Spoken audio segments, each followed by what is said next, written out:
Namo Buddhaya. A very good morning to all of you out there who have tuned in early in the morning at 9:15 a.m. for this segment on Voices of Blooms. For those who are new to this segment, we are playing some of these Buddhist songs and we highlight and we hear those who are involved in these Buddhist songs, singers or composers, and the groups who are in this singing of the Buddhist song. Brothers and sisters, remember, as usual, I always ask you to listen and follow the lyrics of the songs. And today, we also have the group that also explain the meaning of the songs. May we have the group, the body sings, to lead us in this song.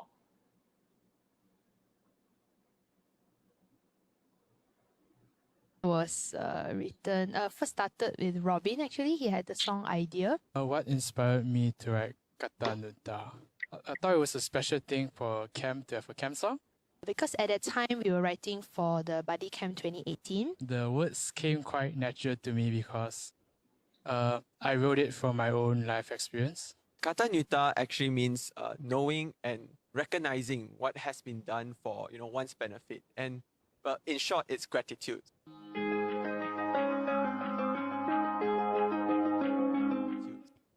Think of the world, of the earth, of the stars in the dark, being alive. Just being here with you is a blessing to me. It's a miracle. Think of the love that you have all around in your life. It's irreplaceable. All through the years, what made you strong, made you fall all along. They built who you are. These two verses are basically telling us that there are a lot of amazing things and amazing people and amazing experiences that we go through in our lives, and we should really learn to appreciate it and take note of it in our lives. With the knowledge of knowing of what has been done for us, seeing the things the love people gave to us, living the life that we have right now. There are lessons for us to learn and discover through the difficulties and hardships that we face. So, blessings in the air. And I say, hey, my friend, just look around. There's more than you can see. Oh, got a new tack, many things I'm grateful for in my life. So that was the pre-chorus and chorus of Kata Nuta.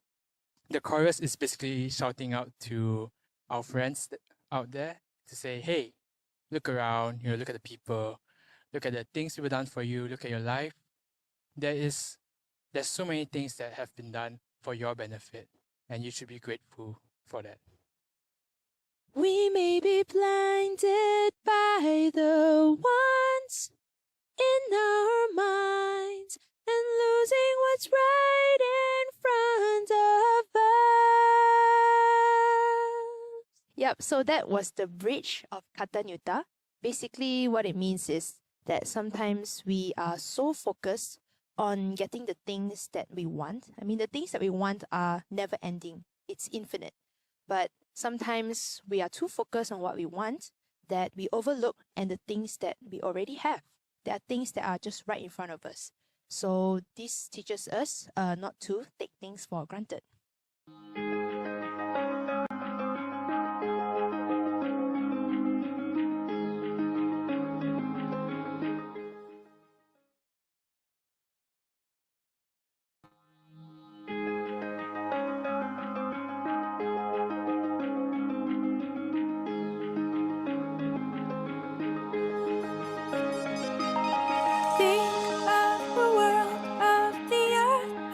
the stars in the dark, being alive.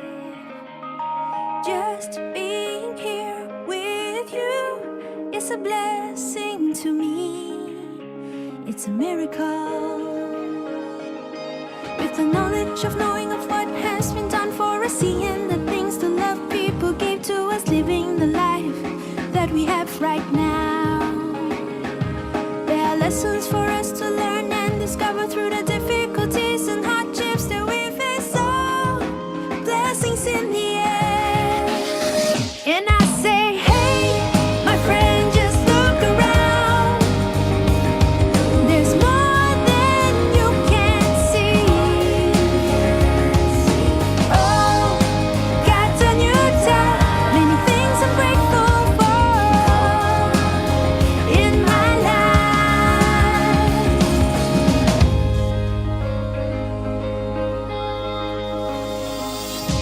Think of the love that you have all around in your life. It's irreplaceable. All through the years, what made you strong, made you fall all alone. They build who you are. With the knowledge of knowing of what has been done for us, seeing the things the love people gave to us, living the life that we have right now. There are lessons for us to learn and discover through the difficulties and hardships that we face. So, blessings in the air. And I say, hey, my friend, just look around. There's more than you can see. Oh, God's on your top. Many things I'm grateful for in my life. And I say, hey, just open up your eyes to the blessings in your life. Oh, God's on your top. Many things I'm grateful for in my life. We may be blinded by the wants in our minds and losing what's right in front of us. And I say, hey, my friend, just look around. There's more than you can see. Oh, God's on your top.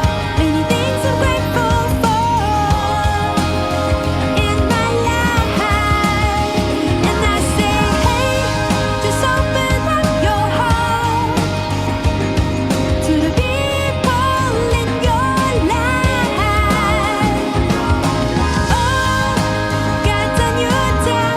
Many things I'm grateful for in my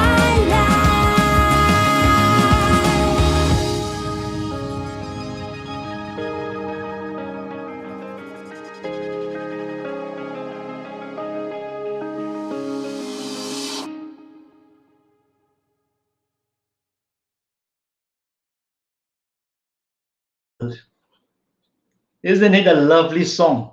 I must say, I enjoy it very much. This song, Katanuta, comes from Buddy Sings. You have heard the explanations from the Buddy Sings of this song. What I would like to add is this. Katanuta, gratitude. Perhaps we should reflect ourselves the blessings we had been enjoying for some time. And during this period, in spite of being in this COVID-19 pandemic and the MCO, where everyone's lives are being affected. For those of you who are still okay in every aspect, be grateful. Have gratitude. Have gratitude to what you have and the people you are surrounded with. your spiritual friends, Kaila Namita. Show gratitude to them. Follow what we have learned in Buddhism, compassion. Let us practice compassion, be friendly, polite, kind thoughts. Once we have kind thoughts to others, we will only have kind words that will come out from our mouth. But we need to agree to that. Do it and practice it. There are many among us who are not that fortunate. Examples are those in the travel industry, travel agencies, airlines, hospitalities. Many of them are being retrenched, lost their only income to support their families. I heard of a story of a Buddhist sister who lost her husband during this period. And she's out of job. And the worst thing is, she is in those unfortunate industry. To many of us, we can do a lot to minimize their discomfort. Show compassion to these unfortunate people. During this COVID-19, we still had the opportunity to participate in our Sunday Buddha Puja service. Have the opportunity to listen to the Dharma. Just like before the COVID-19 pandemic, the team here had the opportunity to continue with this weekly online Sunday Buddha Puja service and with Dharma talk. We are very thankful to have this opportunity, to have this support from the EXCO of SJBA. And with that, we end this Voices of Bloom segment. And in a short while, we were going to have our usual Sunday Buddha Puja service and Dharma talk. See you.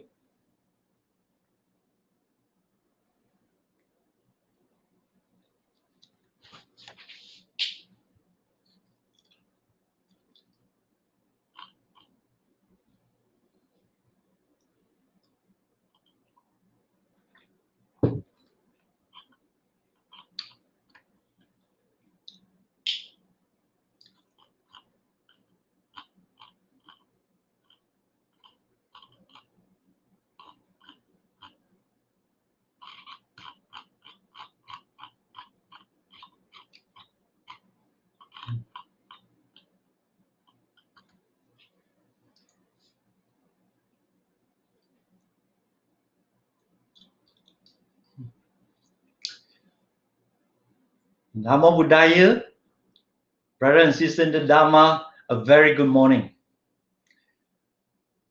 I'm very happy and very pleased to see familiar names who have put their comment in the comment box.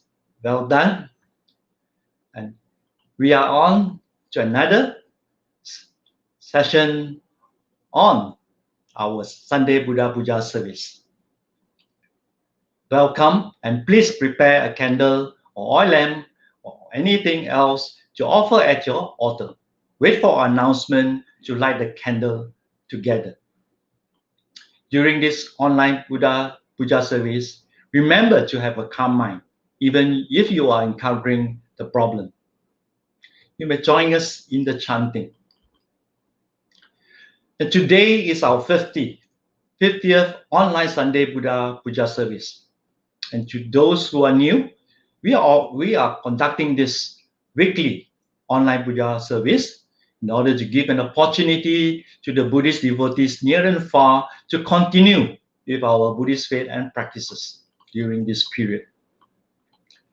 Let us prepare ourselves by sitting comfortably, relax our bodies and compose our mind. Let go of thinking about the past and future and be at the present moment. I shall hand over to our Puja leader, Sister Anne. Thank you, Brother Chuan. Good morning, brothers and sisters in the Dhamma. Namo Buddhaya. Let us begin with our Sunday Buddha Puja by making offerings to the Buddha. May I invite Brother Jim to make the offerings to the Buddha.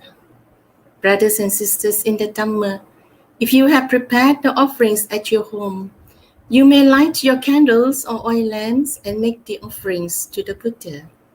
For the other devotees, let us fold our palms together in Anjali position and contemplate mindfully. Namo tassa bhagavato arahato samma sambuddhassa. Namo tassa bhagavato arahato samma sambuddhassa. Namo tassa bhagavato arahato samma sambuddhassa.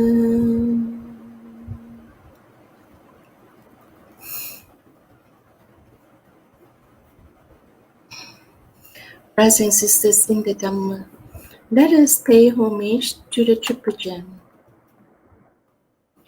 Budang pujemi, Dhammang pujemi, Sanghang pujemi.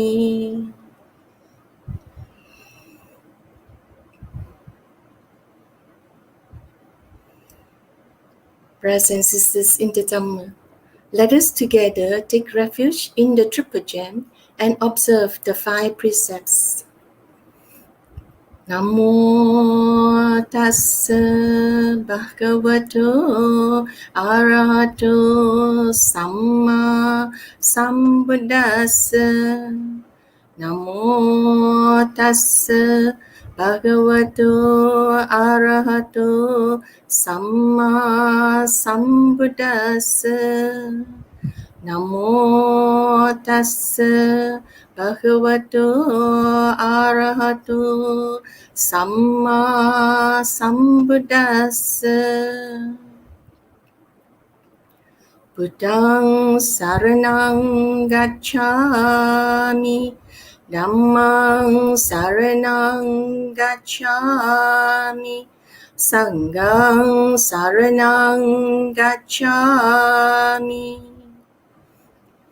Dutiyampi buddhang saranang gacchami, Dutiyampi dhammang saranang gacchami, Dutiyampi sanghang saranang gacchami. Tatiyampi buddhang saranang gacchami, Tatiyampi dhammang saranang gacchami, Tatiyampi sanghang saranang gacchami.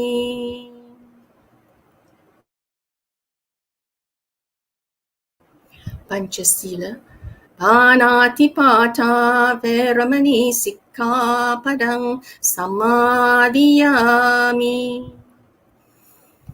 Adinadana veramani sikkhapadang samadhiyami.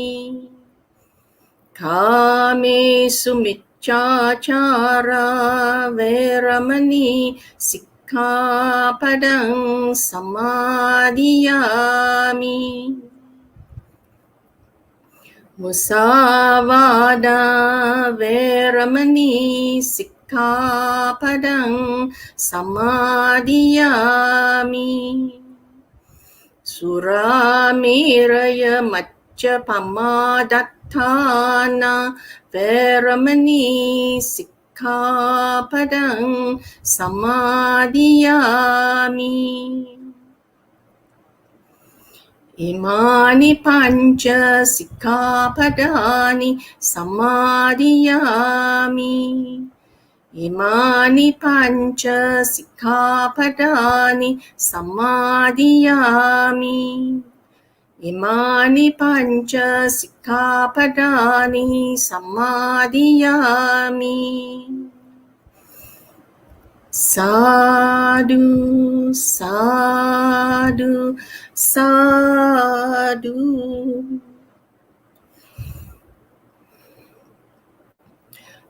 Iti piso bhagava arahang samma sambuddho vichacharana sampanno sugato lokavidu anuttaro purisa dhamma sarati sattha deva manussanang buddho bhagavati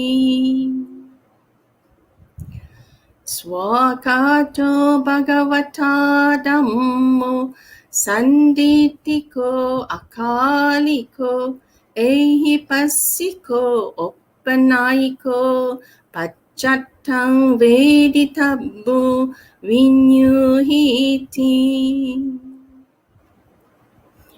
Supatipanno bhagavato savaka sangho Ujupatipanno bhagavato savaka sangho Nyayapatipanno bhagavato savaka sangho Samicipatipanno bhagavato savaka sangho Yadidang chattari purisa yugani atta purisa puggala esa bhagavato savaka sangho ahuneyo pahuneyo dakhineyo anjali karaniyo anuttarang punyaketang lokasati Vandami cetiyang sabbang sabbhatane supatititang saririkadatu mahabodhi buddha rupang sakalang sadang Yassa mule nisinnova sabbari vijayang akha patto sabbanyutang sattha vande tang bodhipadapang Ime ete mahabodhi lokanatena pujita Ahampite namassami Bodhi Raja namadute Ganasara paditena Dipena tamadansina Tiloka dipang sambuddhang Pujayami tamonudang Ganda sambara yuttena dupenahang sugandina pujaye pujaniyang tang puja bhajana muttamang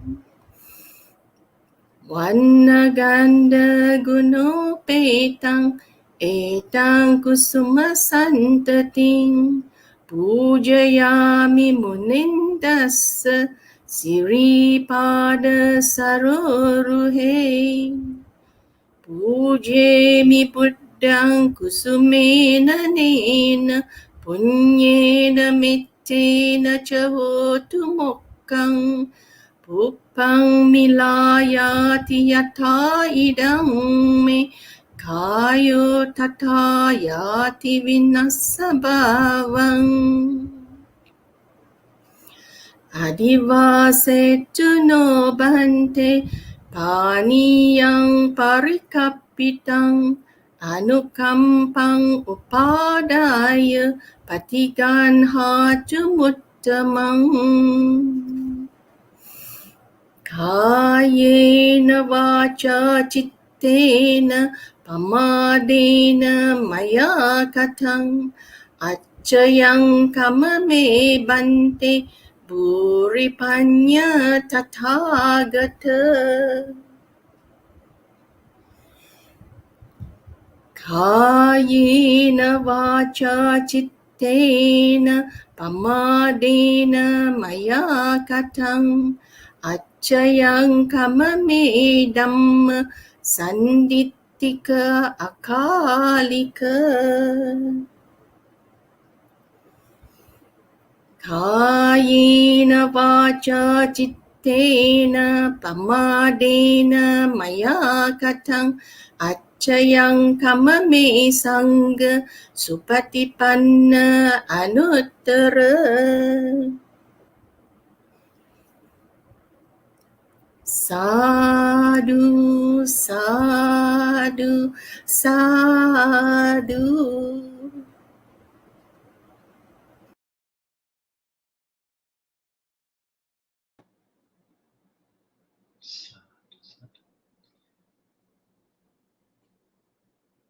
Namo Buddhaya again.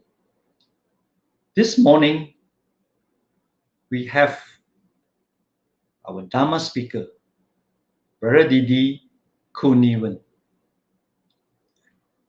We will have a refreshing start as we are pleased to hear from a different speaker. I must admit, I made a blunder earlier when I wanted to introduce the speaker as being new to SJBA.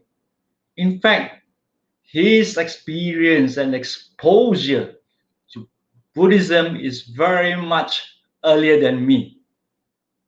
How early? He has been with SJBA at the first premise, which is the semi-detached house in SS14 when it first started. His beginning with SJBA is he had attended the Sunday Dharma classes there. He is also a pioneer together with Brother Bing Chung in starting the youth group at that time. That was years ago. Then I realized there are two positive points. First, the SJBA Sunday Dharma classes, also school, and the volunteer teachers. Sadhu, sadhu, sadhu. Well done. You had all planted the seeds of Dharma to the children then, and in particular to this person. Today, he's flourishing just like the beautiful lotus flowers which is blooming. For those who are teachers and in the support of the Sunday Dharma School at SJBA or in any society, keep up with the wholesome work. Second, the society's leaders and devotees and supporters who had provided the opportunity or facilities to have the exposure to the Dharma. And further, it enhanced with the opportunity to have youth groups. I always believe in the youth as they are the future leaders in years to come. Didanivan is doing his part to impart the Dharma, influencing via the Buddhist music too. He's one of the founding members of iGEMS. And we have played the iGEMS songs at the 9:15 a.m. before, during the Voices of Blooms over several Sundays. Didanivan has a different approach in his Dharma sharing. Brothers and sisters in Dharma, during the talk, if you have any questions regarding the sharing, please type your question in the comment box. We will post a question to Didi Niven after talk. Without further ado, we shall now invite Didi Niven to share the Dharma with us with the title Developing Wholesome Qualities. Over to you. Thank you very much, Didi Chuan, for that delightful, almost flattering introduction of me. I must say I met Didi Chuan. I think I started working with Chuan maybe 2 years ago, and I must say we have connected very well. And I must say that because of the common SJBA connection, I'm very grateful. And I'm also very grateful that today I get to hear again the song by Buddy Sings, which are the new music influences for the Buddhist music. And they have sung the song Katanyutta, which is what I would like to express also today, because this is my first time I'm doing my Dharma sharing for SJBA. And this is also the place that I grew up. I grew up in Subanjaya, and back in the day, SS14 was very near my house. So I went there together with my good friend, Teh Kok Kian, Brother Kok Kian, who introduced me alongside my other friend, Brother Dennis Lee, who is today an accomplished dentist, and Sister Aiju, who was together with me in the Sunday Dharma school those days. Mrs. Wang was the principal, and she has always been the teacher there. And I must say that I'm very, very grateful, because those years of me growing up in Subanjaya Buddhist Association has kind of planted the seeds of Dharma in me, and being a person that is inclined to spiritual world. Those years were very important, because the kindness shown by the people then, and those were all my seniors, Brother Chim and the rest, Brother Sui An, Uncle James, and all that have come into my life those days have provided the very platform for me to, be who I am today. If not because of those early years, I would not have been sitting here. I would say sitting here in front of you all to share the Dharma. So I'm very, very, very grateful. I'm also grateful to Brother Ong Beng Chung, who is my abang for the longest time. He came to one of the evenings in the early 90s, and then he started the youth section, and that was one of my first Dharma Dutta seeds that were planted. So it was very, very helpful. So I never forgot that those were my root years, my root temple, I would say. Okay, I never knew any Buddhist temple until, or rather a proper Buddhist temple for Buddhist studies until SJBA. So this is my expression of gratitude today to the very people that have made all this possible. So before I begin, I'd like to first pay homage to the Buddha. Also, the highest gratitude to pay is to him, the Blessed One, the one who's shown us the way, the one who gave us inspiration in the first place.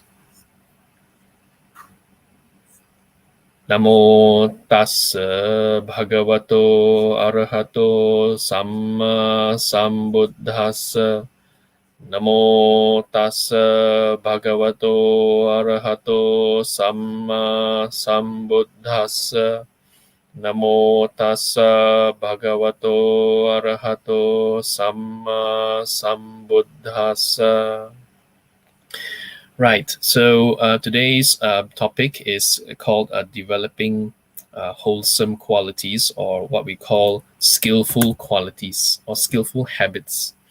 And I chose this particular subject is one of the reasons because I myself, I'm someone who also very much affected by many things in life, and especially during this COVID period. It has given me an opportunity to be more introspective, having spent a lot of time at home and a lot of time not having much to do outside. it's time to go inside. And you will be surprised that for those of you who are very used to being out there, doing a lot of things outside, when we are now not having those opportunities, you realize that those habits that we have, and I realized that by myself, some of them are not very helpful. So I've took this period of time to look into myself and ask myself, how can I cope with all these challenges? Because such bad habits seep in very quickly. Bad habits such as boredom, getting angry and frustrated easily, speaking in a very not so pleasant manner and creating problems, procrastinating things that I want to do today, but I keep on pushing it to later. And all these qualities start to surface a lot more, especially during this period when I don't have any distractions outside. So when I went inside and I asked myself this question, what can I do now? Things are not in my favor. Business is not really that fantastic. I don't get to see my customers. I don't get to do many things that I like to do. And many other things that, so I found myself trying to look into, okay, what's the best thing to do now? I think the best thing to do now is to find a way to develop myself. And I think it's many of us can find this time. So there are many kind of development. Some people spend more time cooking. So they develop new, recipes and things like that. And it helps them to hone a certain skill.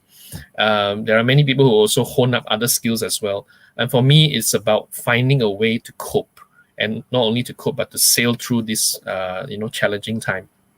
So developing wholesome qualities, what's the Buddha's advice? And I did quite a bit of research. So I will share with you maybe my own little interpretation and perspective of how I would have applied, or I would apply the Buddha's teaching in my own life. And maybe you may find some of them useful for you, or you may find some of them you might want to adjust how you want to practice them, or you may say, if you're already doing some of them, well and good. So I'm sharing with you what I understand from the Buddha, and I'm actually very amazed that the Buddha actually gave very, very useful tips, okay, practical examples, and yet profound ways in which we can develop wholesome, good things in us. So let me just go to it. Didi Chuan has introduced me, so I will not go into this anymore. So this is good. Now, the question I think we always ask ourselves and the people around us is, I believe this is the question every one of us perhaps have in our head. I think I also continually ask myself this question: what is the single most desired thing that we all want in life? And that one question has always, been the one that drives us to do what we do. What is the one single most desired thing that we want? And sometimes we don't know, or we think we know, and we find a way to gratify ourselves. And so that's why we call it gratifying ourselves. So we want to gratify, we want to give ourselves, make ourselves feel a certain way. And if we ask ourselves this question, then we say, what do you really want? Of course, we have been told, or rather we also reflect that at the end, we want some happiness in life. So how do we get them? And this is a question I think is always at the back of my head, always at the back of our head. What is the reason why we want? So our life, typically, if I reflect on myself and the people around me, our life is always these two aspects. On one hand, it may look something like this. Okay, what does this picture tell you? And this picture may tell you a few things. It could either mean stress, frustration, anger, anxiety, worry, okay, perhaps even envy, jealousy, and all these things are what we call the unwholesome aspects that we also typically have. And normally when we have a lot of this happening in us, normally it shows in our body. Normally, if you can show it and you can clearly see, normally it's reflected there, right? And that is one thing we do experience, the unwholesome, the negative aspects, okay? Then we also can see that there are times when we do experience this, okay? The happiness, the wholesomeness, a lot of contentment, a lot of joy, a lot of well-being, and lots of all these things. So if you look at the image, whether it's the left one or the right one, which one do we want? And we know we don't want the left and we want the right. So I believe it is so for most people. I don't think we want to be on the left side. Of course, I do know some people, I enjoy suffering. Actually, what they mean is I enjoy the feeling that I'm in control of suffering. But it's not really that, right? So what we can see is we all want happiness and well-being. We all accept this as part and parcel of our, our reason why we exist, the reason why we are doing this, and the reason why we wake up every morning and do the things we do, because all that we are doing is trying to gear ourselves towards happiness, towards well-being and success and whatever you call it.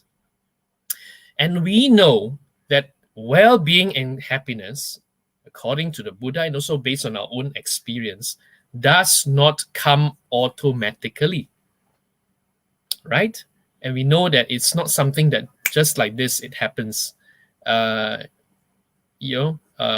not as simple as just praying for it, waking up and wishing for it and hoping for it. It doesn't work that way.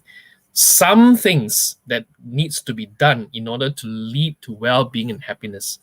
The law of karma, according to the Buddha, what we do has an impact on whether we experience happiness and well-being or we experience despair, dejection, frustration.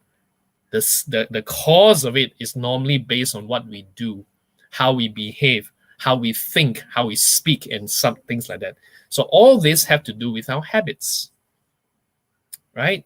So our habits will either lead to our well-being or they will lead to the opposite of that.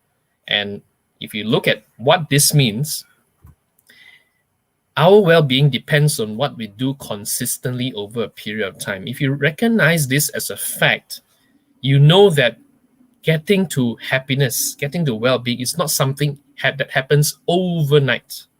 How we wish, okay? How we wish that we wake up tomorrow and everything changes. We wake up tomorrow and, you go to bed, if we go to bed at night and we says, I wish that tomorrow I will experience a lot of joy. I will not get angry with people. I normally tell myself that in the night time. And we says, tomorrow I will do much better. And then we wake up the next morning. And what happens? Either we forgot our wish or we have a wish, but when we are encountering the situation, same thing. We have anger, we have problems, we have all these things. So if you want well-being and happiness, we says that we need to do something consistently over a period of time. And this is what we call our habits. Because our habits, the things we do consistently over a period of time, influence how we behave, which can lead to either positive or negative outcomes. So really, the seeds of our happiness and well-being lies within us. We ourselves, can create that. But that falls back to what we consistently do over a period of time. So that's what we call by habits. And I'd like to mention that the Buddha actually places a lot of emphasis on this thing called habits. Maybe he didn't use the word habit, but he talked about the human being, the nature of how we do things, the nature of how we experience things. And he understands that we are creatures of habits. And that's why he prescribed what we call the Noble Eightfold Path. The Noble Eightfold Path is how we build good habits, how we develop wholesome qualities. Okay, so let's define habit. Now, according to Cambridge Dictionary, it is something that we do often and regularly, sometimes without knowing that we are doing it. It is quite unconscious one, really. Habits are something that we typically do and we don't know we are doing it. It's something that we regularly, and normally habits are quite consistent. You can tell a person's personality and character just by looking at the habits they typically have. There's a joke that I used to tell, I heard about this, where there's this one person that was driving, a taxi, or today you call it Grab or whatever it is. And so he picked up a passenger, And of course, this passenger probably didn't know the way how to get to the destination. Probably he just came down from his, came from somewhere else, and and as he was, telling him where to go, the cab driver in this case was driving, and then of course the passenger from the back seat, from the behind, he noticed that, hey, he doesn't look like he's going the right direction. So why is he turning this way, not turning that way? And after a while, he got a little bit anxious. So this passenger, what he did was he actually tapped on the shoulder of this cab driver, and then suddenly, all of a sudden, the cab driver just reacted, and very compulsively, and then suddenly he just accelerated, and the whole car just crashed onto the wall. And of course they were unharmed, and then as they both regained composure, this passenger asked the cab driver, "So, how come you reacted so compulsively and suddenly so kanchong?" And I just tapped on your shoulder, and this cab driver was saying, "It's not about you. Today is my first day as a cab driver, but for the last 20 years." I have been a driver for the hearse. That means the funeral car.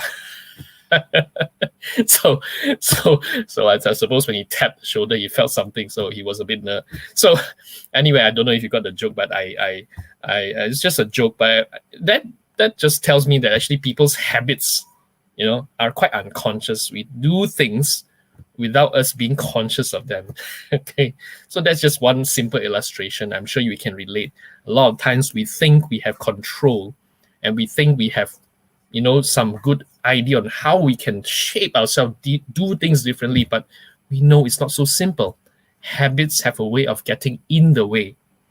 All right, so these are the things that we say the Buddha is talking to us about, how we can create and practice better habits that will lead to well-being. So according to, we know there are two types of habits. There are either bad habits or good habits. And in Buddhism, we call these bad habits the akusala dhamma, or unskillful qualities, for lack of better translation. What it means is these are the things, the qualities, the characters, the behaviors, the things we do, the things we think about, and all these are called the qualities that are unskillful. Akusala leads to negative outcomes. Good habits are the opposite of them. They are kusala dhamma, or skillful qualities, and these are the ones that lead to positive outcomes or to our well-being. So we know that there are definitely two types of what we call qualities, habits. I'll use these terms interchangeably so that it's easier to relate to them, right? Some people call them our attitudes. Some people call them our actions. Okay, so I'll sum it up as habits, because habits or qualities of can either be physical. That means the things we do, or the things we say, or the things we think about. Okay, so normally it is mental, speech, and actions. So it is to our advantage, if we want well-being and happiness, that we do our best to gradually increase good habits and reduce them. Increase the skillful qualities, develop more wholesome qualities, and then try as best as we can to reduce those unskillful ones, and eventually, if we can, according to the Buddha, abandon them, let them go, and try not to let them surface often, so that when we have those better ones, they tend to have a different way in which they can influence how we're going to live our life, how we're going to behave, and eventually we will experience what we call positive outcomes, well-being, happiness, to that extent. So we know that. Now, I like to say that this is one of the analogy I like to use. The nature of the habits are something like our programs in our mind. That we have a lot of programs, and some of the programs have been pre-programmed in us when we grow up, when we go to school, when we go to work, when we go watch television, when we go to YouTube, when we go to Facebook, how our habits have been formed are like programs. Some of them have been pre-programmed in us for decades, okay, for a long time.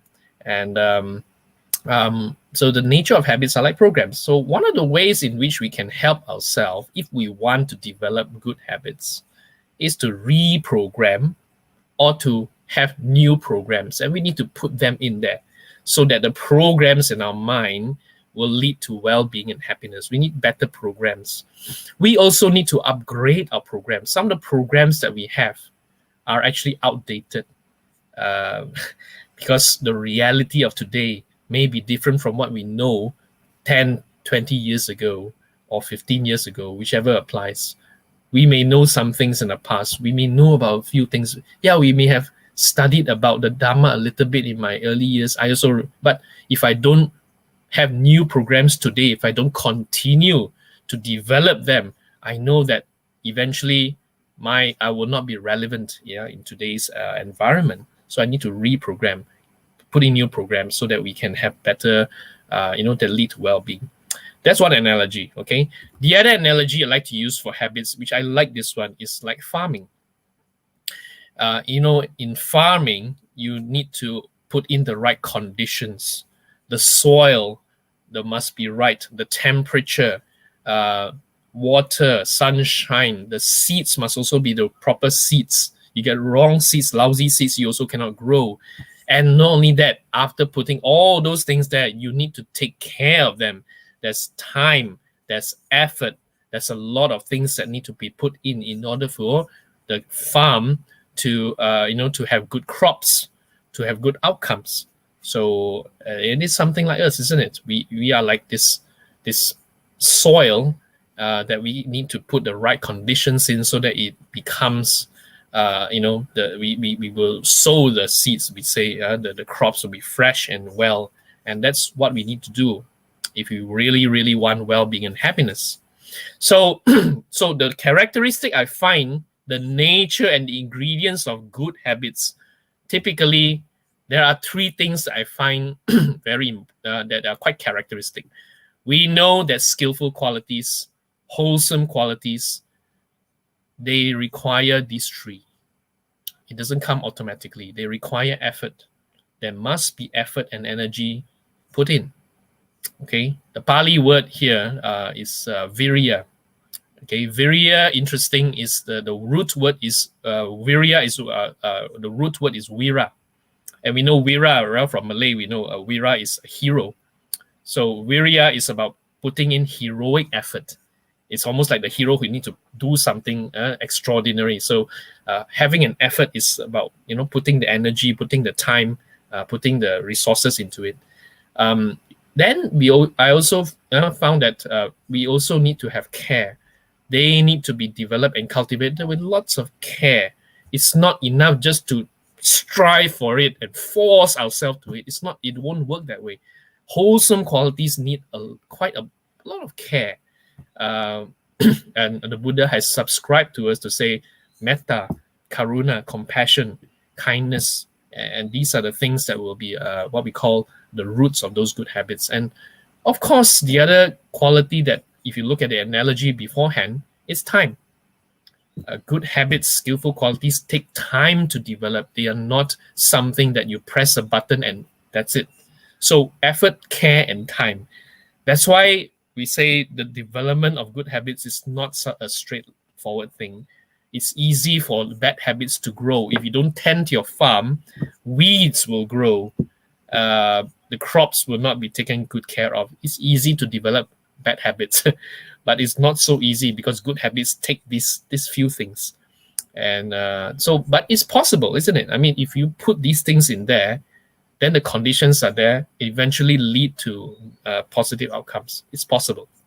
So now, if we want to develop good qualities, one of the things is to recognize what are good and what is bad. And I always say that, first of all, there are these things called the roots of our unskillful qualities or the bad habits, we call them. And if we identify the root causes of our unskillful qualities, typically the unskillful qualities have the roots in 3 unskillful roots. We call them loba, dosa, and moha. Translated normally as greed. Loba is greed, wanting to have or to get something you don't have. That's loba, all right? Commonly translated as greed, but I would paraphrase it to say you want to have something or get something you don't have. That's an unskillful root. Every time you want something we can't have, it's going to only lead to more remorse, more unsatisfaction, dissatisfaction, and whatever it is. Dosa is what we call hatred or aversion, typically translated. Wanting to get rid of something we don't like. So dosa is trying to push away the things that we don't like. Simple example, let's say one of the habit that you have is always interrupting people when they talk. And this is something I typically have a lot in the past. I'm still trying to work on that. And meaning whenever people talk, you have a habit of always interrupting them. And if you look at that, normally the root cause can be you want to have something you don't have. In other words, I want to say what I want to say. Okay, I want to say what I want to say. So it's always that. Dosa is wanting to get rid of something you don't like. I don't want to listen to you. That's why I continuously interrupt you. Okay, and moha means not knowing that is wrong. That's the illusion, thinking that it's okay. Yeah. So loba, dosa, moha. These are the roots of our unskillful qualities. I think one of the few things we need to do if you want to really seriously develop good qualities is to first recognize that these 3 roots are the ones that are holding us back. And it's hard because these roots are very deeply ingrained in our programs. From life after life after life since samsara. Okay, we know these things are not easy to uproot. But as long as we are aware of them, the Buddha also said that there are also roots of good qualities. There are skillful qualities, and this, according to the Buddha, is the direct opposite of those unskillful roots. And they can be developed according to the Buddha. They can be developed. So the Buddha's practice and the Buddha's teaching is really wonderful because it's really practical. It gives us a lot of hope. This notion that the Buddha teaches very, pessimistic and all about suffering is not true. The Buddha was very practical. The Buddha says, first recognize these are real, but it's possible that we can develop the things that will be, the right opposite of them. And if we know about this, I would say it's very empowering. So the Buddha is empowering us to say we can do it ourselves.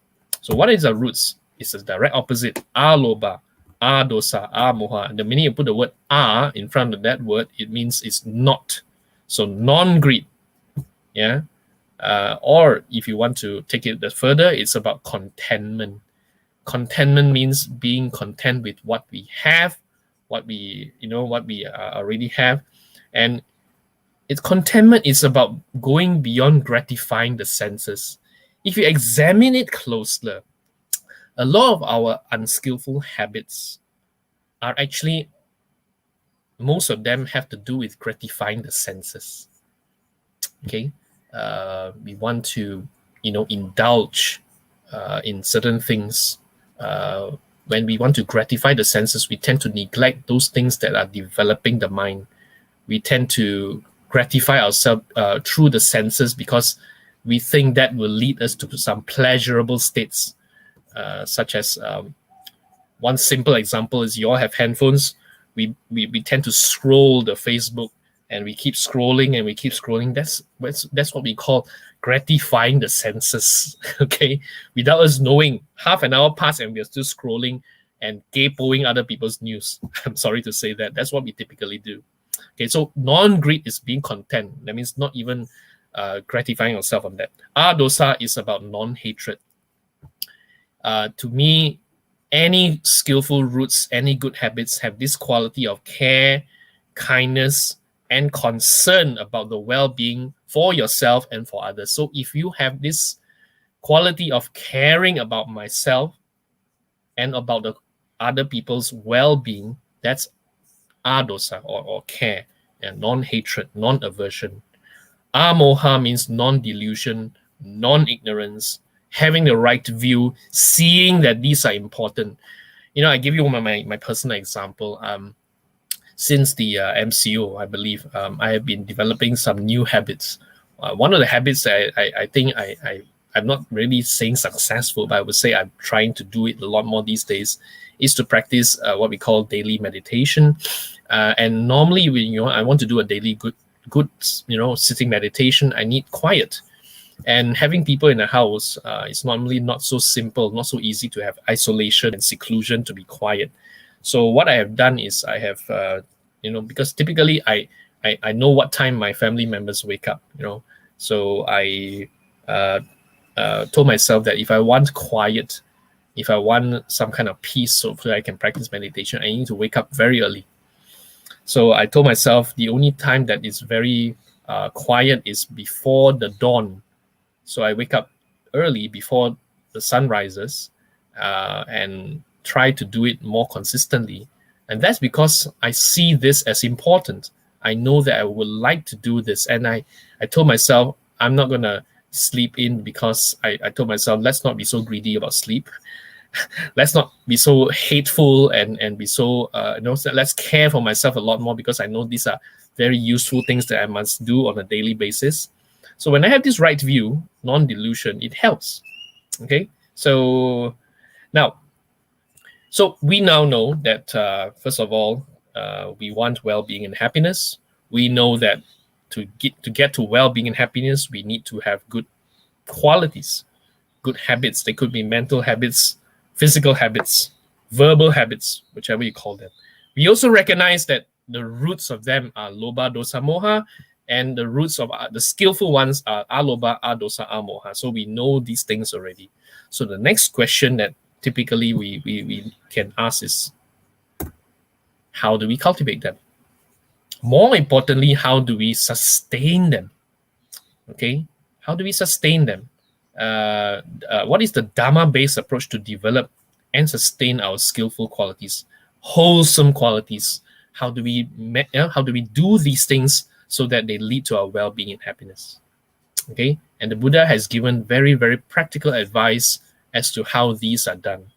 Okay, so one of the things I can see is the Buddha never say prayers will lead to well-being. I think I think a lot of time he says at the end, well-being and happiness is within reach, but we must do a few things right. Now, one of the things that I find very, very beautiful here is from the suttas. And, the Buddha mentions this. He says, bhikkhus, give up the unskillful. It's possible to give up the unskillful. If it wasn't possible, I wouldn't say give up the unskillful, but it is possible. And so I say give up the unskillful. Okay. And so he says, this line is very, very, very, very important, because the Buddha is trying to tell us, trust me, I've seen it, I've done it.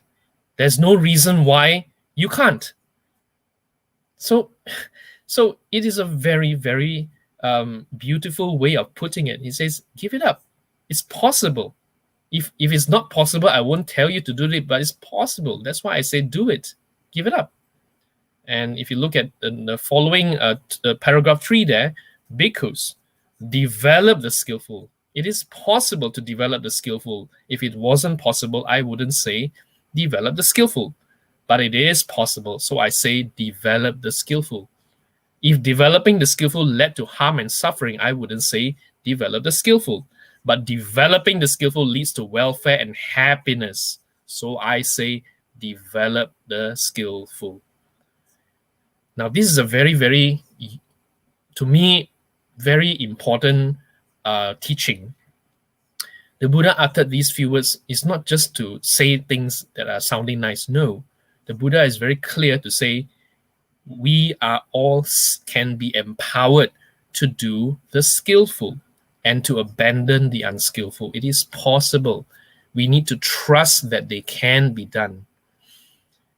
many a time I encounter, people who says, I can't do it. I should not do it, or I will do it when I have better conditions, when I'll do it when I have more time. I will not procrastinate if I have more time. So I will try to do more meditation if I have more time, if things are better, if I know more. I think all these things are what we call giving ourselves excuses. So one of the ways to develop habits is just to start developing them. My friend Didi Kwa Teng Hong, my fellow, Dharma friend in the cradle in which I am working with him, and he has this coined the term, and he says, why must we have strategy? It's not about having strategies, STRATE, He say, why don't we do strategy, START? Okay, strategy. It's not about having a good strategy and plan sometimes. It's about just get it started. Just do it. So Nike is right in that sense. Just do it sometimes. Don't give ourselves too many excuses. So it's possible. Trust that they are possible. If we don't give ourselves too many excuses, just do them because the Buddha says can. Why not? Why don't we trust the Buddha? Unless we don't trust the Buddha, but I think I trust him. So have that trust and faith that he's saying the right thing. He's saying to us, can be done. And just give it a shot. Give it a try. Do it. Okay? This is the first thing that we must have in the mind. Okay. Now, the next thing that we can possibly do, and this one I think is very, very critical and very important. Dhammapada verse 1, Mano Pubangama Dhamma. Intentions shape experience. Frequently translated, the mind is the forerunner of everything. I prefer this translation here, intention, because it all starts from having the right intent. How we set the mind will shape how we experience things, will also shape the qualities and the habits that we have. They are made, first of all, by having the right mindset. So I would read this as setting the mind with the right intention is one of the first steps towards building good qualities. So like the meditation example I told you myself, when I set my mind to say, this is important, this is the right thing to do, this is why I want to do it, because it leads to longer term happiness, not just in the moment happiness. And I keep on setting my mind and keep programming and keep telling myself on a daily basis. Over a period of time, I find myself waking up earlier and earlier, just to make sure that I have the right the time and the space to do my meditation. So I think it's a good thing. I'm attesting to this because I've done it. I would urge that we all can do the same. But initially it's hard because our habits have a way of tricking the mind to say, today I think it's okay lah. Why don't you just today anyway you're a little bit tired, you're a little bit sleepy today, so why don't you don't. So the mind is telling me that. So if I don't set the mind with the right intention on a daily basis, it's very easy to fall back on on the unwholesome bad habits that we typically do. So I think this is one of the second thing that we can do in order to cultivate and to have sustain the good habits. So trust that habits are possible, good habits are possible. That's here. Trust that they are possible. Start it. Don't wait. Give it a shot. Do it. Experiment with it. Try it out. Don't just think about it, but really do it. Develop it. Okay. And the Buddha used the word develop. Bhavana. Bhavana is development. It's cultivation. Okay. And that means we pay a lot of attention to them. So setting the mind, it's the next one. Very, very critical. Yeah. You don't set the mind right if we don't have the right intentions and the right mindset. Very soon, very easily, the weeds will start to grow. Bad habits, unwholesome qualities will take over. It's very critical. The next one, and I find this one also very useful, is to think long term. The Buddha's teaching and the Buddha's what we call path, the Buddhist path, we call it, is a gradual path. And the Buddha has mentioned in over 40 suttas, gradual training. The Buddha's path is like the ocean that gradually slants, slope, incline with no abrupt precipice. If you've been on a beach, you know it slowly inclines to somewhere deeper and deeper. There's no sudden drop. Okay? So in the same way, this teaching, this training, this Dhamma Vinaya, the teaching and the practice and the training, the penetration to enlightenment comes from gradual training, progress, and practice, not abruptly. So if you think that you can get results immediately just like this, we are just fooling ourselves. It doesn't work that way. Reality is it takes effort, it takes time, it takes patience, and it takes practice. So to me, I think if we can think a little bit longer term and not just short term to gratify ourselves, be patient and do it continuously, one step at a time, we will find ourselves to be slightly better than before. And it's a long path. And if you look at how long, we have a whole lifetime. That's how long. Some people say, lifetime is not enough. This whole life, I got no... But never mind, the Buddha says, no, it's not just one life, it's multiple life. So if you look at the Buddha's, the whole path, it's not about one life alone, it's multi-path. This path is long. But thinking long-term means it's not going to be solved by thinking we can have a quick fix. Many people, when they want to, want happiness, they think that they can fix it by putting Handy Plus. You know Handy Plus? We just plaster everything and everywhere. And we think that solves our problem. I'm a consultant. So I do work with organizations in their, a lot of what the work that they do. They want to fix the company. And one of the things they want to fix is to fix the people. And what they do is some of these entrepreneurs, they tell us, can you give us some training so that we can fix, our people can be better and can perform better. And that's almost like saying, can we put Handy Plus everywhere and hope that it will be better? It doesn't work that way. Even in organizations, if you want your people to be better than before, we also need to put the right things in. People need to have good, process. There needs to be system. There needs to be good habits built into the people, the employees. And employees who have good habits, they typically will have a better outcome. So it's the same thing. So the Buddha was very wise and wide-reaching, not just personal, but even as you lead any organization. If you want SJBA to progress, to become better, there's no way that we can do it just by, just like this. We need to put in place the right kinds of, things. And it's gradual. And over a period of time, if we patiently do this and think a little bit long-term, we will reach the destination. Okay, so it is something that I feel is very useful. And this is also very empowering. It means to say there is hope. So even if it doesn't straight away get the result we want, we know that it will lead somewhere. And that's important.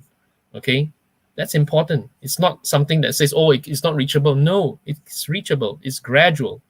So, I found this picture, which I found very, very useful way to, to sum up what I said just now. It's better to do one step at a time than trying to do it all at once. So I think that's a very, very useful way of seeing what this path is about. The path is about doing the right thing one at a time. Over a period of time, you will see results. And of course, this is another picture. It is more important to take small steps than it is to take big steps. So don't go for enlightenment. Don't aim to have ultimate happiness. I think that's too far. Aim for what is in front of us, what is within reach. And there are many things within reach. There are many things within reach, within the practice, such as, can I, for example, one of the habit you might want to say is, can I try to practice more listening and less talking? All right, easier said than done. But it's a start. Can I practice more listening and less talking? Okay, can I try to understand first before I say something? Yeah, it's a small step, but it's an important step towards the bigger ones. Okay, so I think these are very, very useful things that can be done in order to help ourselves. And the next thing that I can see if you want to develop and sustain good habits is from Dhammapada verse 12. I saw this. Sarancha sarato nyatwa asarancha asarato. So having known the essential as essential and the inessential as inessential, they realize the essential. So it's very, very profound kind of things that the Buddha uttered here. In other words, the Buddha is trying to say there are things that are essential and there are things that are unessential. Some things are not so essential. You don't do also, never mind one.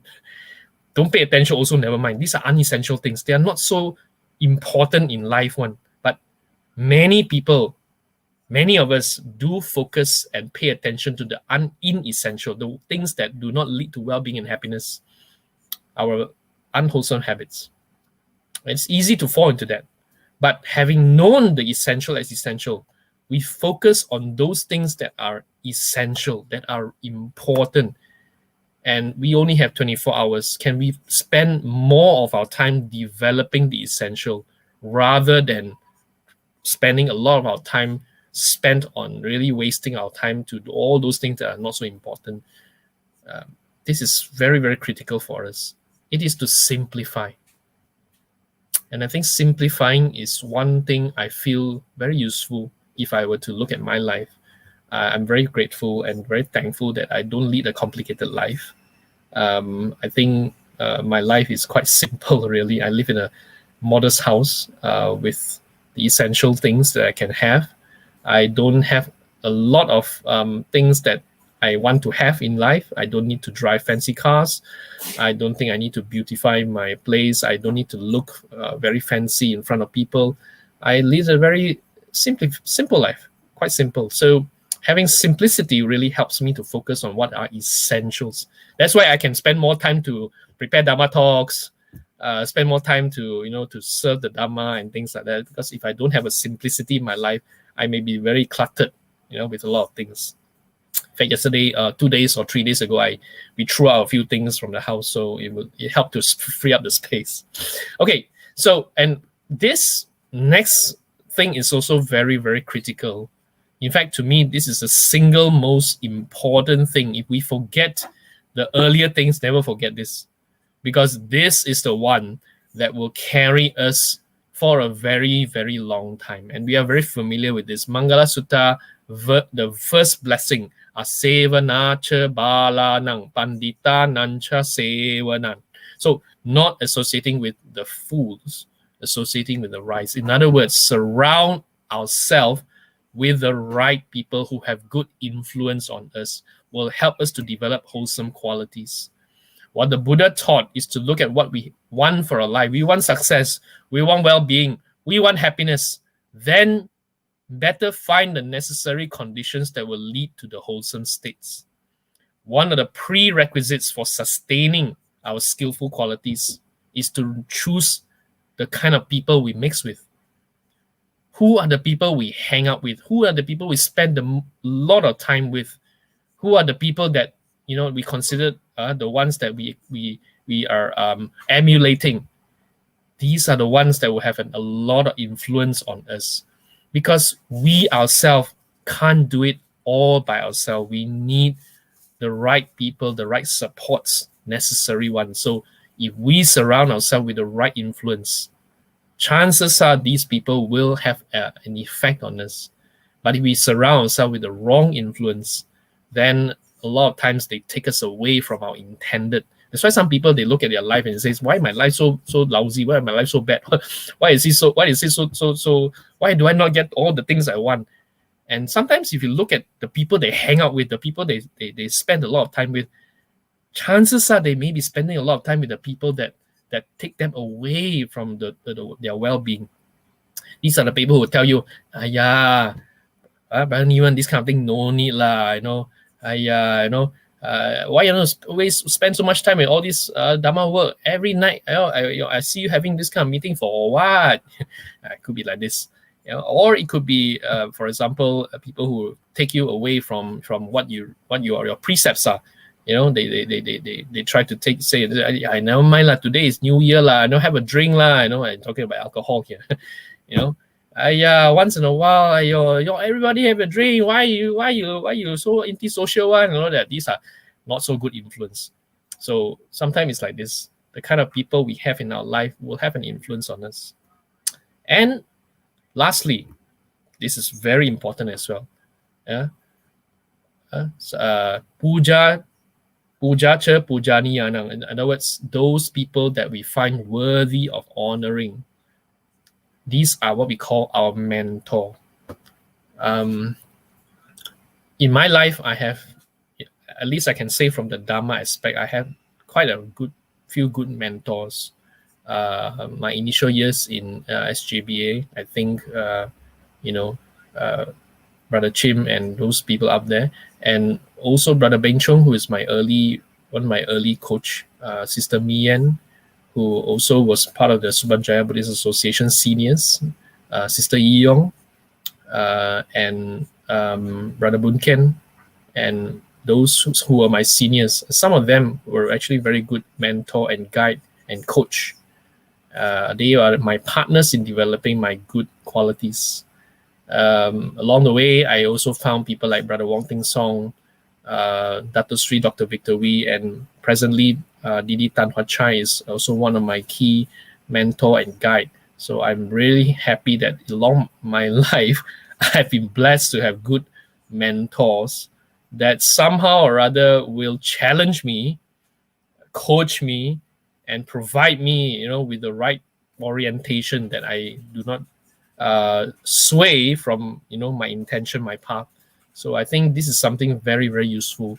If you can find a good guide, mentor, somebody you look up to, somebody that is your, almost like don't mind to spend those time to be with you throughout your journey to develop yourself, that will be a very, very good blessing.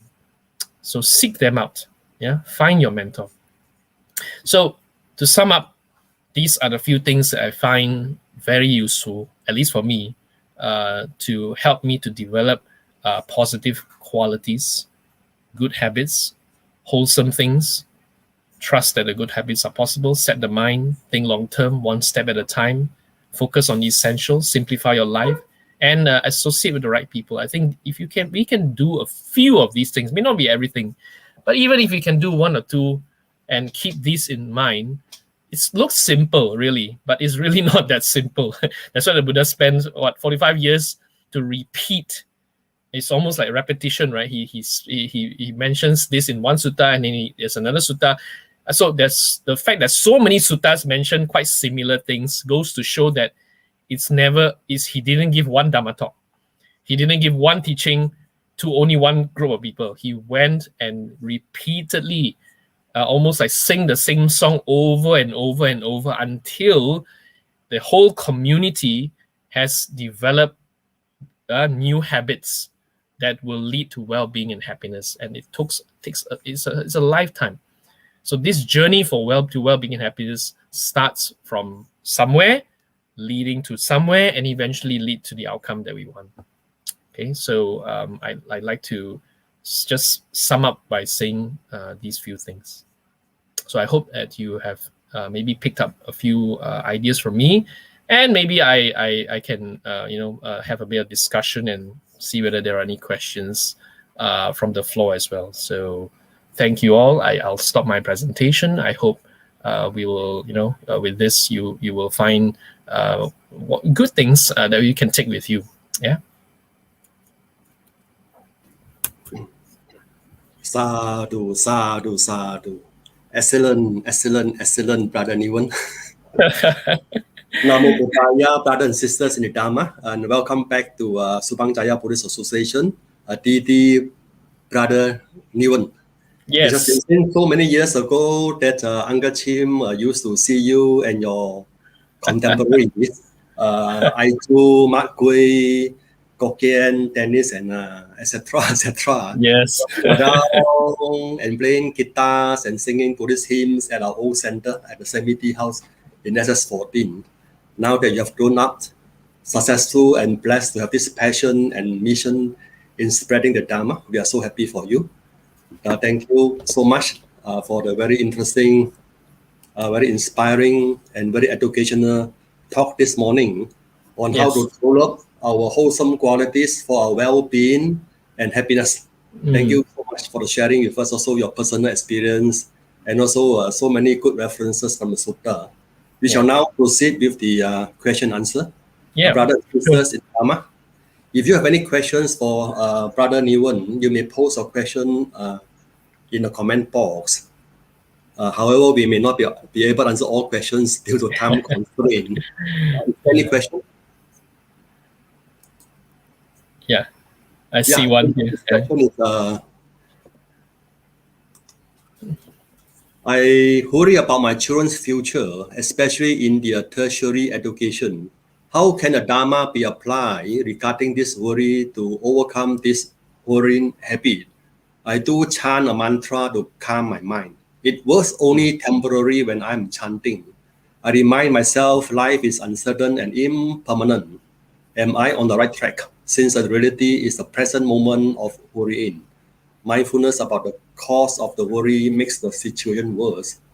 How can the Dharma be applied in daily living to stop all this? Very interesting and very relevant question by,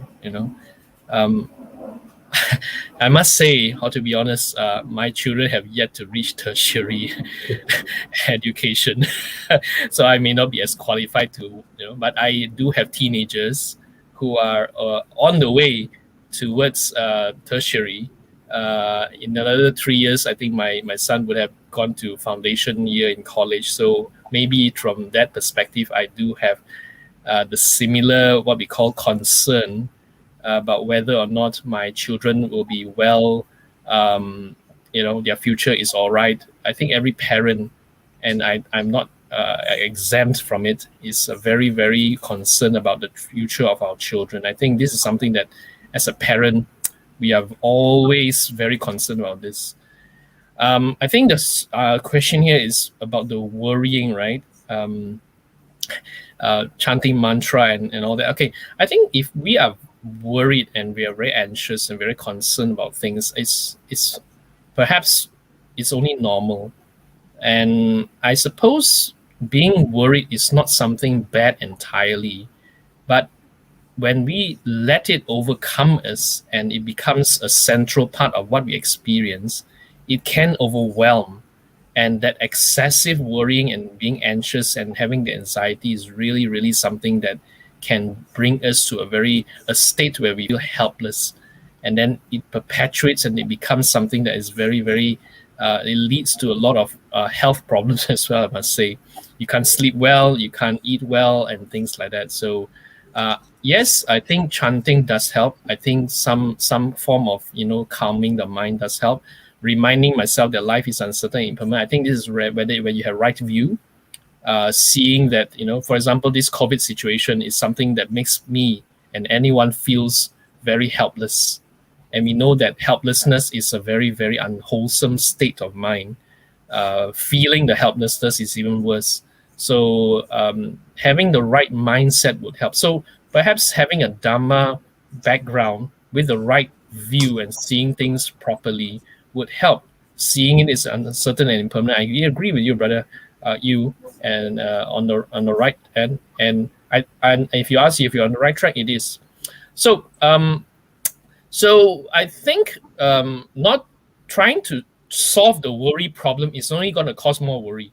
What I learned from Ajahn Brahm and also Reverend Venerable Thupten Chodron, those renowned masters, is one of the things that they taught me, and I think I've applied this. Every time I have some sort of worry or even any unwholesome mental states, the not so wise thing to do, if I may call it, is to try to solve it. That means if I have a problem, I want to get rid of it. I want to solve this worrying. I want to get rid of this worrying. And I don't like it, so I'm trying to solve this worrying problem that I have. The more we try to solve it, it only makes the thing worse. So so the tip that I think the Venerable Chodron and also Ajahn Brahm and the rest have taught is, don't go and look at the problem so much first. Try to learn how to calm the mind.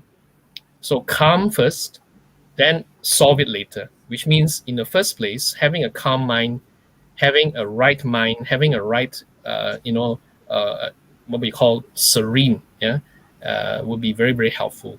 So calming the mind. So I worry about my children, whether they're going to make it or not, and things like that, whether they're going to be all right. I worry whether they're going to get a job and all that. So it's a worrying state of mind. And this is, I believe, it's a very unwholesome state. And the more we try to get rid of it, the more we try to solve it, the more we try to reason out with it, I think it only makes it worse. So the only way, I suppose, if we practice meditation, you don't go into these things first. You just calm the mind and apply what we call care.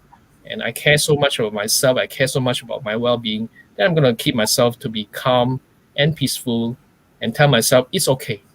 Okay, so a little bit of self-care, I suppose. It's all right. So calmness will be helpful. Once the mind is calm enough, once it's all right, it's just like the pool of water when it's very, very rippling and very, and moving about. You can't see the bottom of the pool very clearly. The minute you allow it to calm, and then you can see the bottom of the pool. So, yeah, perhaps that may help. So I think that may be very useful, I suppose. So yeah, I hope you'll find your way. Yeah. So calm first before the next thing, such as trying to solve. Why am I worrying? Why am I doing this? Or that's already thinking about the problem. And sometimes it's not helpful to think more about the problem, because the more we think about the problem, the more we're going to make the problem even more apparent. So yeah. Yep. Yeah, that's how I would do it, at least. Yeah. Yeah. Thank you so much for your very excellent answer. I think certainly it's important to have what you call wholesome state of the mind, and also all the right conditions, all right situation, all right conditions for our children, for them to develop themselves towards a future for themselves. By the way, for the information of our members and devotees who may not aware or may not know what's the meaning of DD, I think we heard about myself calling brother Niwan as a DD Niwan. DD means Dhamma Tilta, a name given to those who have undergone a certain leadership advancement training with Dhamma under the Cradle program. So after they've graduated, then they're called DD. So DD Niwan. Okay, so we go for DD team is the same batch as me, the same. Same batch. I am at least I guess about 20 over years older than you, but we were classmates in this program. Oh yes. All right, we go for the next question. Yeah. How do we recognize our skillful and unskillful qualities, and how do we keep focused on the important and wholesome habits daily? Yeah, well, I'll answer one at a time. Number one is, how do we recognize our skillful and unskillful qualities? Akusala Dhamma and Kusala Dhamma. The Buddha mentioned that for these two, there are two aspects. Those Akusala Dhamma, unwholesome states or unwholesome qualities that are already present. That means they are already there. We call them habits that we already have. Okay? And there are also those habits and those qualities that we don't have yet. That means potential to have. Okay, so for let's say for Akusala Dhamma, the unskillful qualities, for example, for myself, one of the habits that I already have is this habit of procrastination. I always put things off to be done later. So I know this already. This is something that is very, very difficult for me, but it's already there. So I know I have to deal with it because it's present. Then I know there are other unwholesome qualities that is not yet with me. So, for example, one of the unwholesome quality is this thing called taking excessive alcohol, which I presently don't do, but I know potentially it can be. So I know it's there. It's a potential. It's not there yet. And similarly for skillful qualities, we also can use two of these things. It's either already there or not yet there. Already there, a good quality, for example, is a quality of, for example, a simple one, waking up early to do meditation. It's a good quality to do. But and then maybe the quality that is not yet there is that I would like to develop is, for example, I would like to spend more time doing a lot more, maybe connecting with people more, for example. Maybe you have not done that enough. So a lot of time I'll all by myself. So we say that just recognize, I think there are two aspects. They are already there or they are not yet there, and they can either fall into any one of this. So what I would do is I would take a simple piece of paper and I would start to list them down, the habits that I currently possess and those that I don't have. And the way to recognize them is very simple. Unskillful qualities are all about loba dosa moha. They are all about gratifying the senses. It's all about short-term, quick short-term things and all that. Normally, the skillful ones have a lot more longer term. They are not about gratifying the senses, but they typically lead us to longer term happiness. So yeah, there's a few tools I would say I will use. Qualities that are present, not potential, and then we do and then once we recognize them, we know what to do with them, right? Secondly, how do we keep focus on the important and wholesome habits daily? I think I shared in my presentation that on a daily basis, if we can just keep to a few key principles, to sustain habits is not something easy because it needs a lot of time and care and concern. It requires effort. And keeping focus is one of the most hardest to do. And I think for me, having the right kind of orientation would help. The right orientation here, or the right intention here, is called Samma Sankappa. The word Samma Sankappa, commonly translated as right intention or right motivation, right? Whatever they translate it. And that orientation is important. How do we keep focus? It's about staying true to the big picture. So always ask myself this question: what do I really want in life? Do I want more, pain and unhappiness, or do I want more happiness? And I think that reflection on a daily basis does help me. So if I wake up in the morning and before I check my phone, I try to remind myself, today I'm not going to check my phone yet. I'm just going to remind myself what is really, really important in life, and keep telling myself, actually, most important in life, what I want well-being, I want health, I want happiness, I want peace of mind. And I just program myself to think about that on a daily basis before I even go and do other things, and be grateful that I have this opportunity for another day to do the right things. So I suppose keeping ourselves focused on what is the big picture, and where does the big picture come from? It comes from the Buddha has given us very, very useful reflection about dukkha. So I suppose reflecting on dukkha is a very useful way to keep ourselves focused. Of course, there's other dramatic ways of the Buddha trying to tell us, what if we have 4 mountains? The simile of the 4 mountains, some of you may be familiar with. We have one mountain from the east, the west, the north, the south, and they're coming to us in all directions. And these mountains are old age, sickness, death, and they are all coming in all directions. And what do we do? So we know clock is ticking. We know that time is not to be wasted. We have a precious human life. Are we going to waste our time, or are we going to do what is right? And I suppose this can help to jolt us up, to keep us focused. So reflections like this are very, very useful. So at least, again, that's how I would reflect and do it. Yeah, amazing. Yeah, good. The next question, please. It is important for us to focus on the essential, Brother Newan. Yeah, next No question. questions? I think I saw just now, there's one question here from GK Tan, I think Sister Kinchu. I think. Thank you for your inspiring talk. Do we need a specific timetable to build skillful quality, to increase the discipline and sustainable way? Do we Very need good question. a specific timetable? Yeah. This one, I will give my perspective, but I will also ask Brother Chim to also give your perspective. Maybe you can also offer your perspective on this. You know what? There's no easy way to answer this. You know why? Because I'm not somebody who has a particular timetable per se. When I say timetable means I actually, you know, like in school we have this time to this time I do this time I do this time I do this, and then by this time to this time I do this. I think that's a little bit more regimented.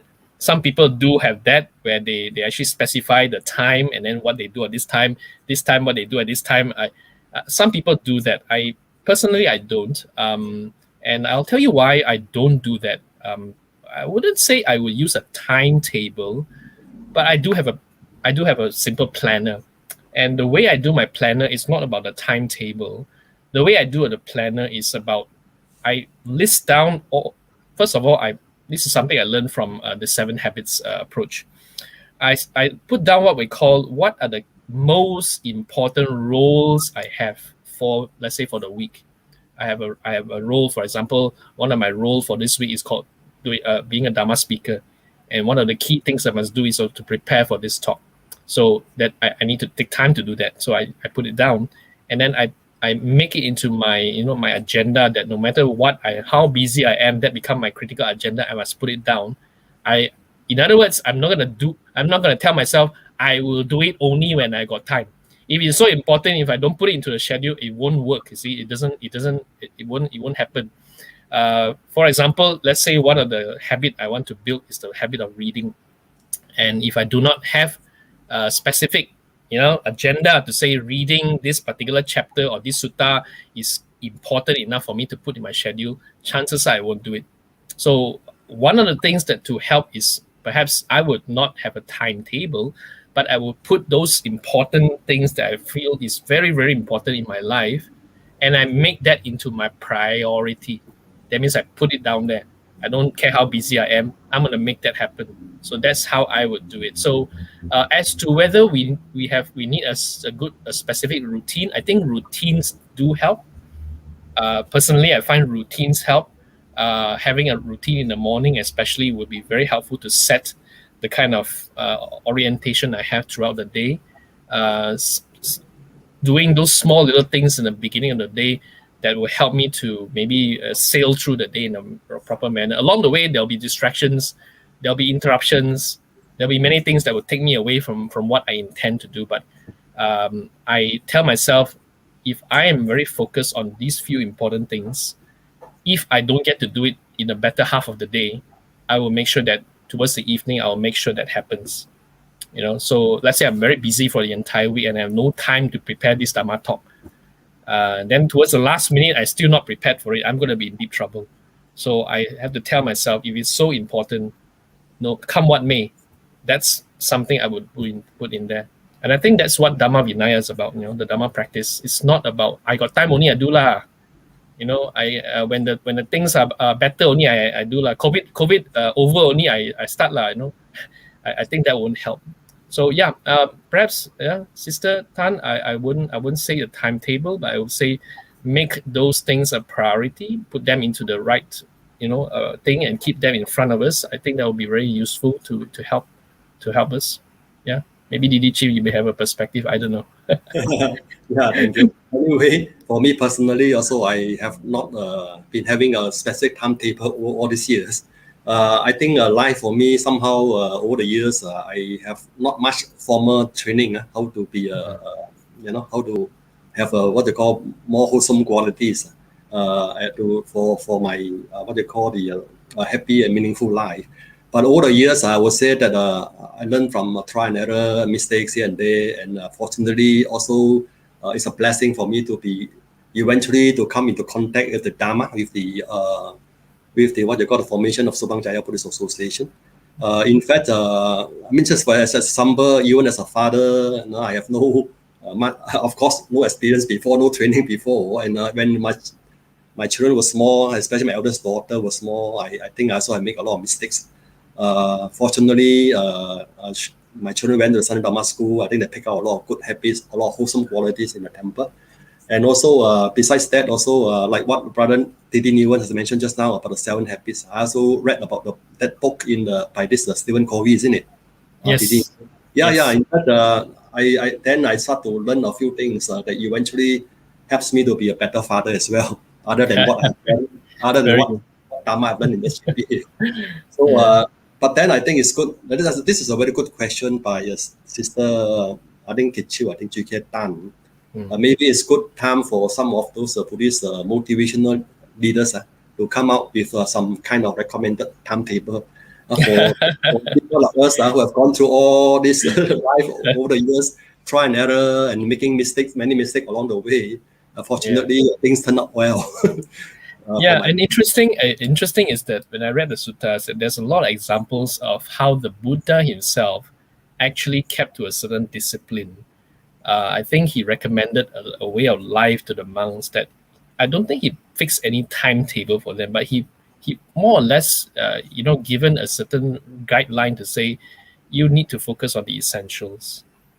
Don't waste time. Don't waste time on the inessentials. And there are incidents where there was a time when there was a group of monks in one of the monasteries that were very slacking in their vinaya.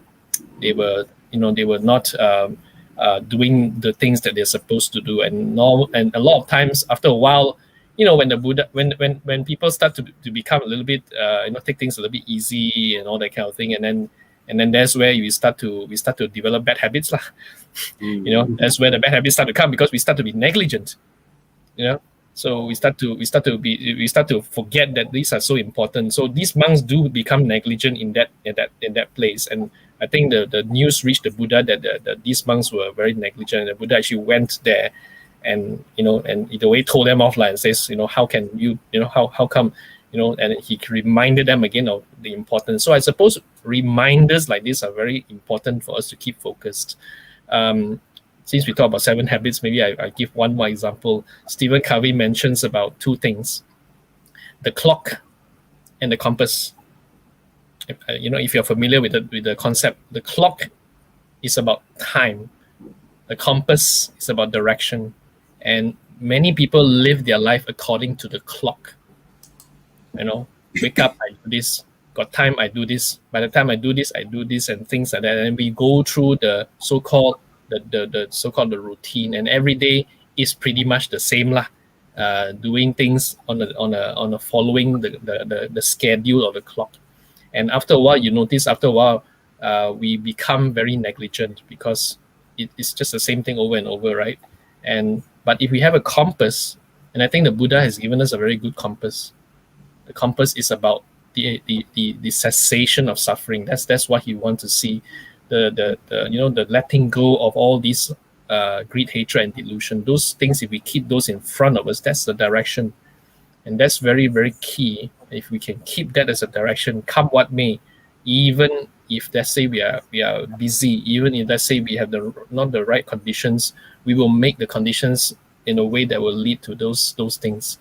So a development of skillful habits, that's what it means. The whole path is all about keeping focus on what is important, what is right, what is good, that will lead to well-being and happiness. And I think if we can do that, and of course, having people to remind us all the time will be very helpful lah. I do believe the Buddha does. If the Buddha has been always reminding, some monks will probably be thinking this, our teacher here every day nag us.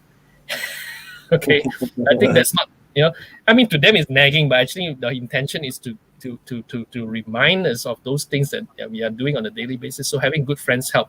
So SJBA is a good platform for us to come together and have that sense that we are helping each other along the way. So that's why my point about having good friends and good people to be with us will be a very, very helpful thing for us. Yeah. So Yeah, perhaps that's yeah.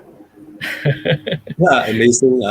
Didn't even. I think it's so wonderful that you are remind us about looking at the big, seeing things at seeing the big picture, as well as focusing on the essential. And also, thank you for the many good references from the sutta that can help us to develop all these wholesome qualities for our well-being and happiness. Thank you so much, Didi Nguyen, for your very interesting and educational and very enlightening talk this morning. They give us so much take-home value on how to develop the wholesome qualities for good, happy, and meaningful life. And thank you so much once again on behalf of our members and devotees. We thank you. Sadhu, sadhu. Sadhu, sadhu, sadhu.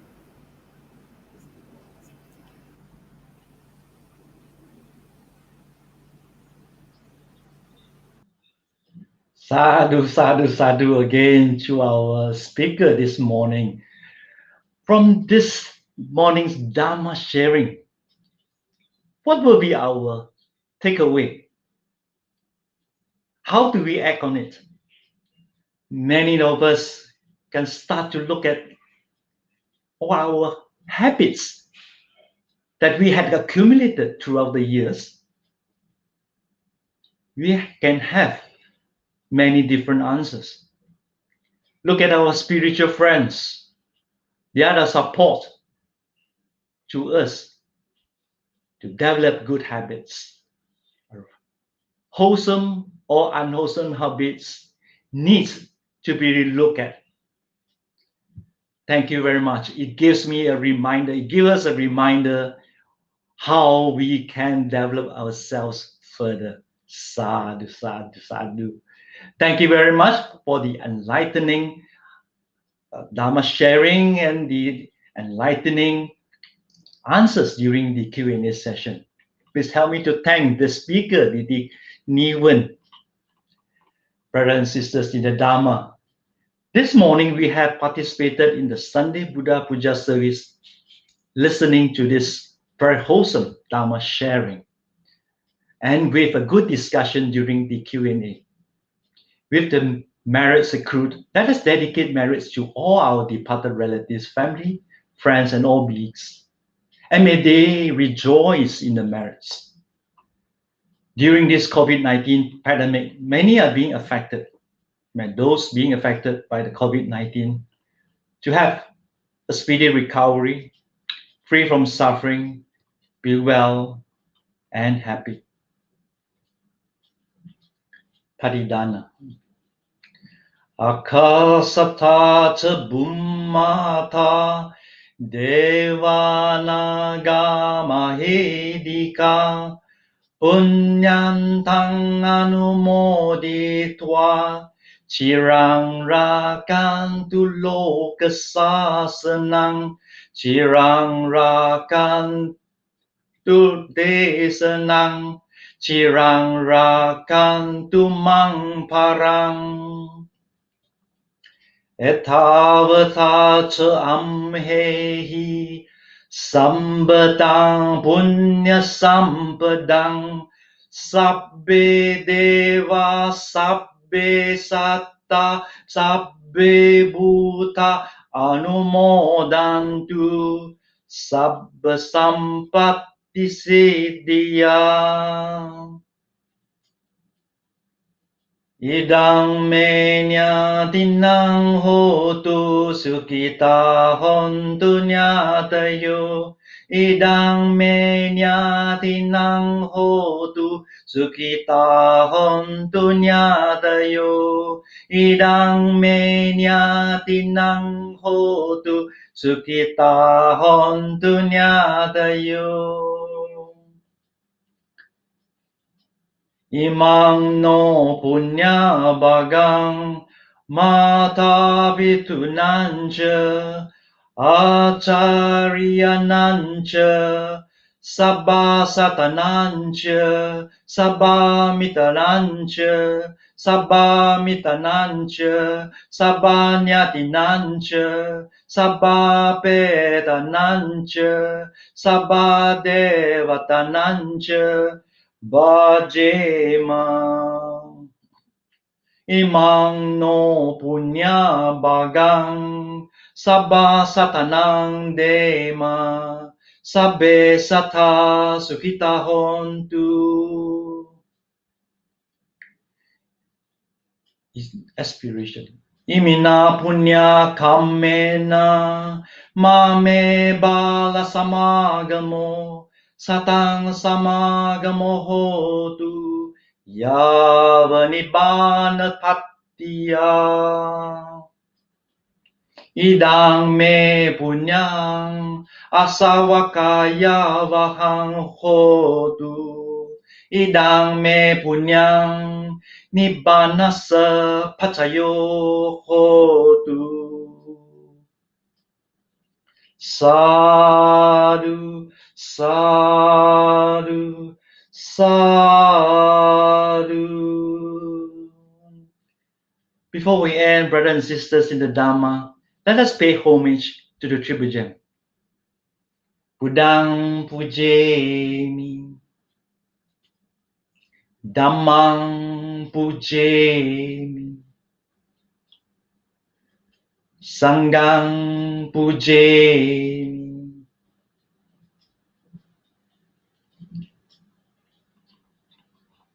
Sukhi Hontu.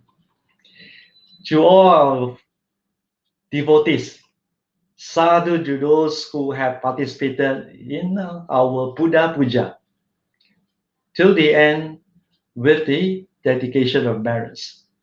You may continue to express your thanks to the speaker, Brother Didi Niwan, and the online team.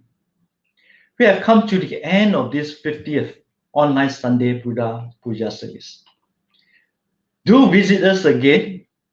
Join us for the next Sunday morning, which is on the July the 4th. Wishing you, your family, be safe, well and happy, peaceful always during this COVID-19 pandemic. To stay safe is to stay home. Sukhi Hontu, and goodbye to all of you. Sabbe Sata Sukita Hontu.